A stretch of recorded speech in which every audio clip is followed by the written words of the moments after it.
So today marks the first day that I'm going to be starting this new project. A friend of mine from Texas has sent me his Epic. Not only any Epic, but it's his 5S Epic Mini 280. And, well, let's look at it. Here it is. So, how this happened was that he had seen what I've done with my build, and he was like, dude, you gotta work on mine. And it's not like he did a bad job and he's been having fun flying it. But he wanted me to take it apart, give it a nice look over, and maybe redo the wires, and basically he said, it's up to you. And when he gets it back, he wants to be impressed. And I'm so up for that challenge because I love building, I love customizing. The funny story is that before he had a chance to mail it out, he had a crash. And not just any crash, but one that involved mud. So for the longest time, he actually was saying, like, trying to delay the mail out. And I was kind of curious because, you know, it shouldn't take that long. But when I kept pushing him, I realized that he would actually try to spend a lot of time trying to clean it up and try to make sure all the mud is off it. And what I said to him was, dude, just ship it the way it is. I'll give it a lot of love and a lot of care, and I'll do my best to make it, you know, showroom quality again.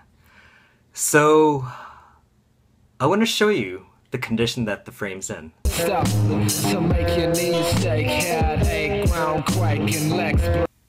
So here's the Epic, my friend's Epic, and you can see that it does have some mud, and it might actually be rusted because it's been some time since he's had that crash.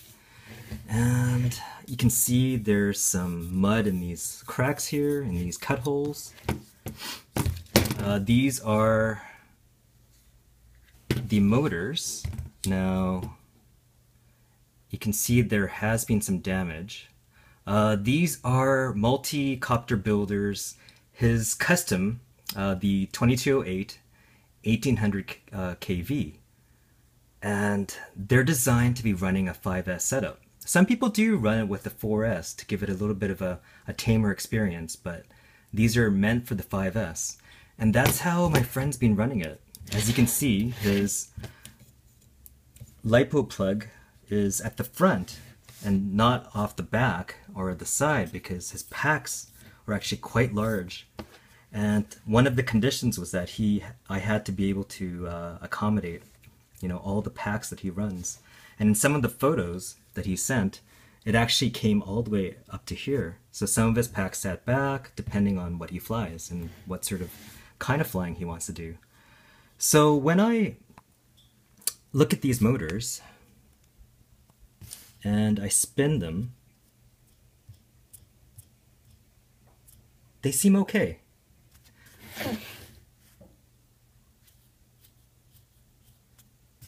I don't feel any grit. The bearings still feel good.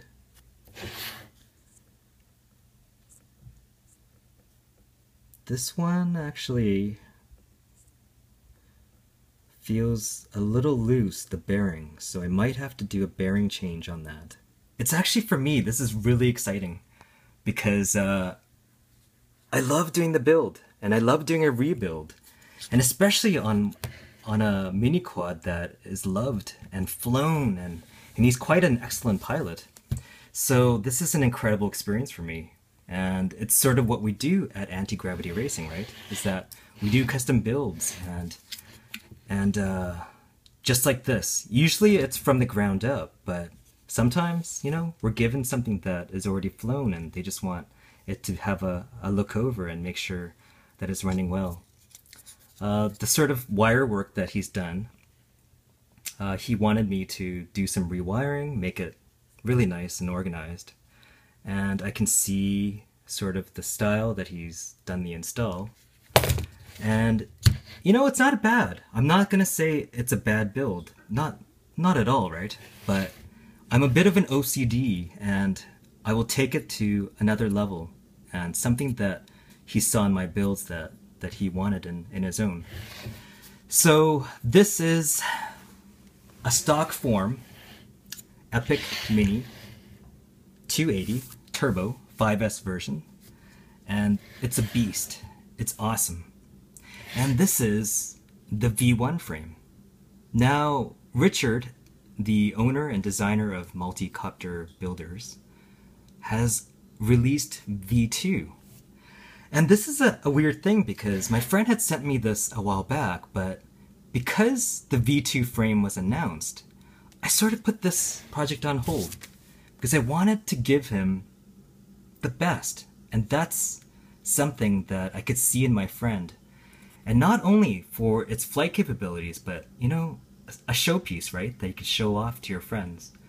And that's something that I promised. And really, if I continued on with the V1 frame, he would be impressed. He would love it.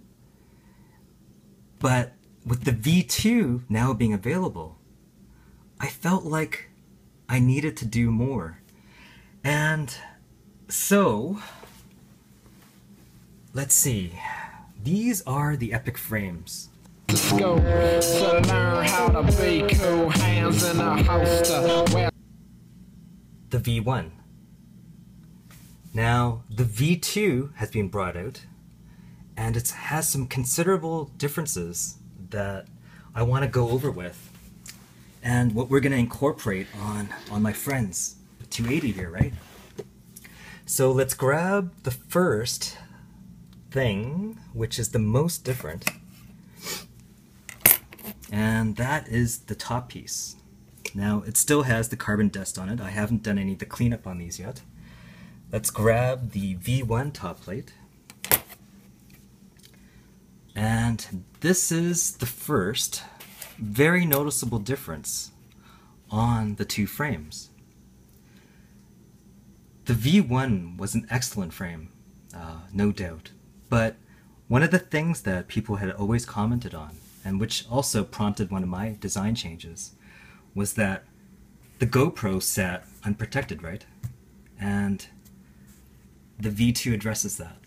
It's got the side supports on standoffs that is very common in this mini quad style design for GoPro protection. And this goes over, and it provides crash protection. Now we'll go over these more in detail when we start building the V2 frame, but this is just a quick overview. And he has changed the cutout layout. It's got sort of a more sexy look, and the word sexy has always been associated with the Epic, but I find it's with this frame it's taken it to a whole different level. And I always saw his designs to be very organic, mixed in with something very concrete like carbon fiber and the aluminum standoffs, but I'm really liking this design, the cutouts, and he's made some other changes, like the VTX antenna now comes from the middle of the frame. And I think the main reason for that was that when you put it in the front, when we're doing lots of fast forward flights, the entire frame starts to block the reception. So having it further mounted back, when it lifts up, it doesn't have that playing against you. So really smart design, and I'm really looking forward to working with this frame. The bottom plates of the clean frame. And as we know, Epic is notorious and infamous for having the two frame system separated by these wonderful bobbins. And that way, it sort of rides on a cushion, and that stabilizes the video and the flight controller, and that's a beautiful design. So why has this changed? Well, of course, to accommodate the new top plate, but more so, it has been extended in the back, because originally when Richard designed the Epic Mini 280, it was designed for equipment that is much older than what is running now, of course. But the V2 is not just a cosmetic upgrade, it's to enhance and accommodate today's technology. So this, as you can see, is considerably larger. The extra bit on the front is of course for the GoPro, and the longer back for lipos that's gonna need that extra protection. The arms on the V2 are the same, they're just carried over, and honestly they didn't need a redesign. They're so thick, and I've yet to break one of these. They're amazing. So we can see this is the top plates for the dirty frame, which is the bottom frame that holds the arms, the motors, the ESCs are inside there, and it's got a redesign. Again, because it was first originally designed for a much different equipment setup than what is currently being run on, like, say, the turbo version. So it's been sort of beefed out, and these ESC vent holes have been removed because a lot of people said that structurally it would snap on there. And I personally have also broken mine. I let a friend fly mine and he did a very vicious crash, and it had cracked right there. Everything else was intact. I CA'd mine together, and you know, after many crashes since, it's still held together, but it is something that, you know, could be a problem, but to me, it wasn't that big of a deal. On the new V2, those are gone. It still has the hole for the ESC sync cables and such to come out.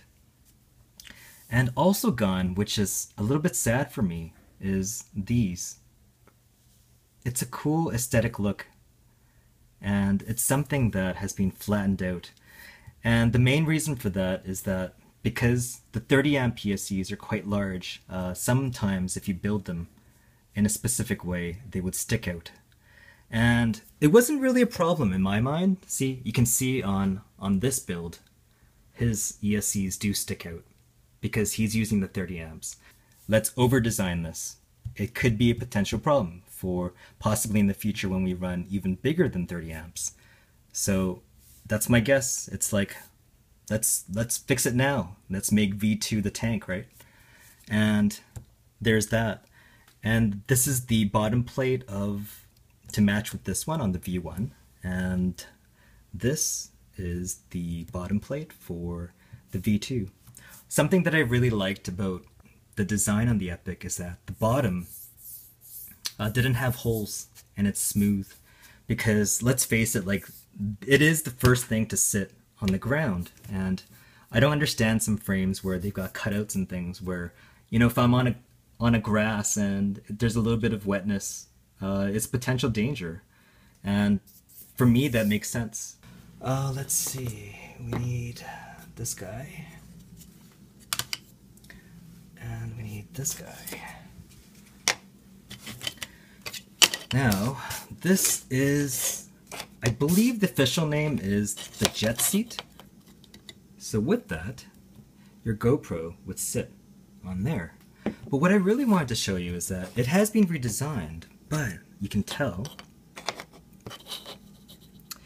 it's also taller, because on his V2 there is an option for having 50mm standoffs.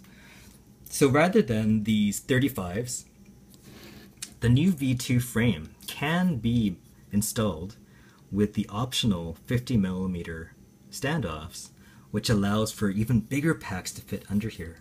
And it's something that I had been concerned about because my LiPo packs, you can see, has had a little bit of scraping just from getting these in and out, and it would rub on this top, especially if you run it with Velcro pads and such, where it was really hard to get out once it's in there. It was like a lot of jiggling, and that has resulted in the scrapes. With the future upgrade path as a concern, we may be running 6S packs soon, so the 50mm is quite a nice option. And for that, we have a new jet seat.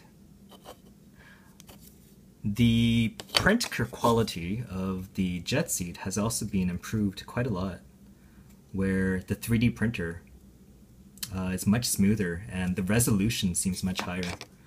So this is an example of the old V1 jet seat, and you can see it's okay. And you can see a good shot there of the quality of the 3D print. And again, this is the V2, and substantially you can see an increase in quality.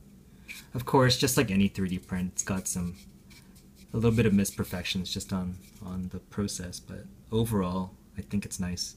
So I'm really excited to start this. It started out as an intro to my next build, but we got a little bit into the differences of like the V2 frames, right?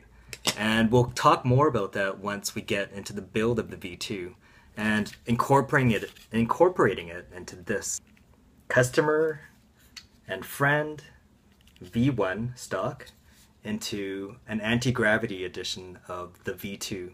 Possibly we'll call it the V2.1. We'll see. And yeah, thanks for watching.